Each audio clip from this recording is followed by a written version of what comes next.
Shalom Ubracha, nous poursuivons avec la 4e Mishnah du premier Pérec de Masechet Zvachim. Nous avons vu dans les premières Mishnayot qu'un korban, un sacrifice, Ola, Shlamim, Hacham qui ont été égorgés chez l'Olishma.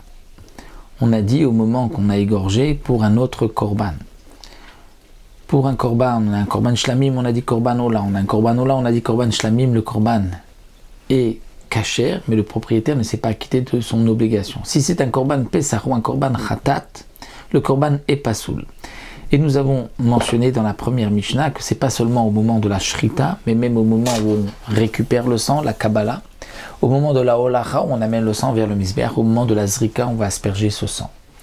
Eh bien, ici la Mishnah nous dit, à Pesach ve Khatat, le korban Pesach et Khatat, on se souvient, si on l'a égorgé chez l'Olishma, il est pasoul. Chez Shachatan, chez l'Olishma, on les a égorgés chez l'Olishma, en pensant à un autre korban. Ou bien, Kibel, on a récupéré le sang. Ou bien, Hiler, on a amené le sang vers le Mizbeach. Ou bien, Vezarak, on a aspergé le sang sur le Mizbeach.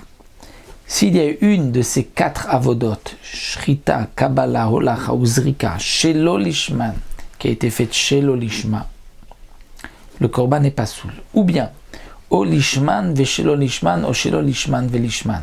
C'est-à-dire, on a pensé l'Ishma et chez l'Olishma, ou on a pensé chez l'Olishma et l'Ishma, peu importe dans quel ordre.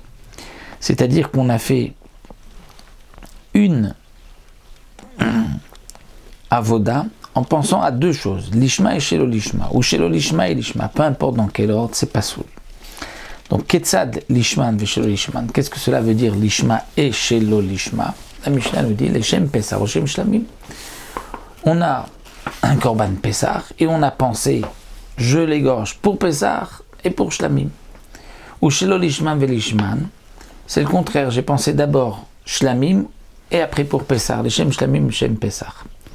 Parce que, Shazevach Nifsal Barba Dvarim, le korban peut être pasoul, korban Pesach et korban Khatat, dans une de ces 4 choses, 4 avodot, Shrita, égorger, Kiboul, recevoir le sang, Hilou, ramener le sang, Mizbeach ou Bezrika, et lorsqu'on asperge.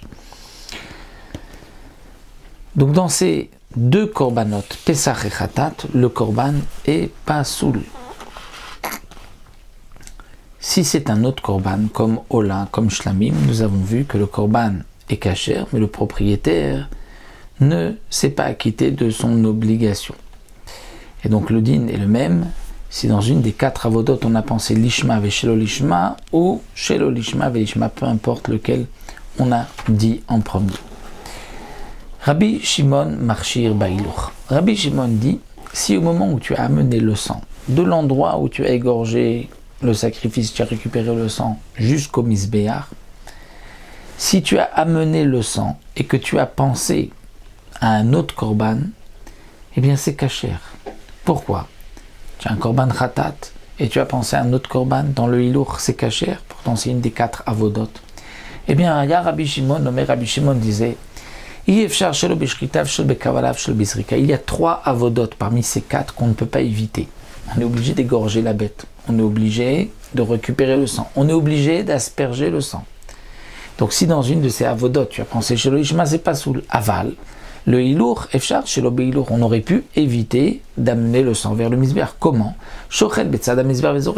On aurait amené la bête proche du Mizbeach, on aurait égorgé là-bas, proche de l'autel, et on aurait aspergé le sang directement sans avoir besoin de l'amener. Donc une avoda, comme la holacha, qui peut être annulée, même si en fin de compte j'ai égorgé loin du Mizbeach, j'ai besoin d'amener le sang là-bas, le korban reste kasher. Les Chachamim ne sont pas d'accord. Les Chachamim disent c'est vrai qu'on peut annuler la holacha, mais étant donné que, en fin de compte, tu as égorgé loin du Mizbeach et que tu as fait cette holacha, eh bien, le korban restera pasoul. Rabbi Eliezer Omer, Rabbi Eliezer dit lui la chose suivante. Si quelqu'un marche avec le sang dans un endroit où il doit aller, la marchava est posélette, donc le korban sera pasoul à cause de cette pensée, donc comme on a dit une pensée qui est un dibour, même une parole. Si c'est un endroit où il n'a pas besoin d'aller, la marchava n'est pas possédée. Qu'est-ce que cela veut dire, s'il a besoin d'aller ou pas? Eh bien, ça dépend. Hein. Si il a égorgé, donc on va dire à quelques mètres du misbéar, si il prend le sang et il va vers le misbéar, donc ça c'est une oulacha qu'on ne peut pas éviter puisqu'il doit maintenant aller vers le misbéar. Là, s'il a dit pour un autre korban, c'est pas soul. Mais si il a fait une oulacha, c'est-à-dire il a été faire un détour avec le sang, il n'a pas été vers le misbéar, il a fait un petit détour et ensuite il revient vers le misbéar, mais lorsqu'il sort de l'endroit où il sort, il va dans le sens inverse du misbéar. Là, dans ce cas-là, cette olacha, puisqu'elle pouvait être évitée, il n'avait pas besoin d'aller là-bas, donc la marchava n'est pas possédée, ne rend pas le korban pasoul à ce moment-là.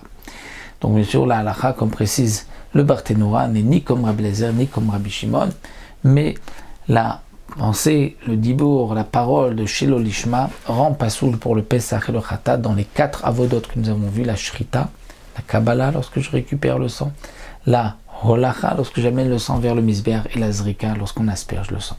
Nous avons terminé le premier pérec de Masechet Zvachim et on se retrouvera à Bezrat Hashem pour le deuxième pérec la prochaine fois.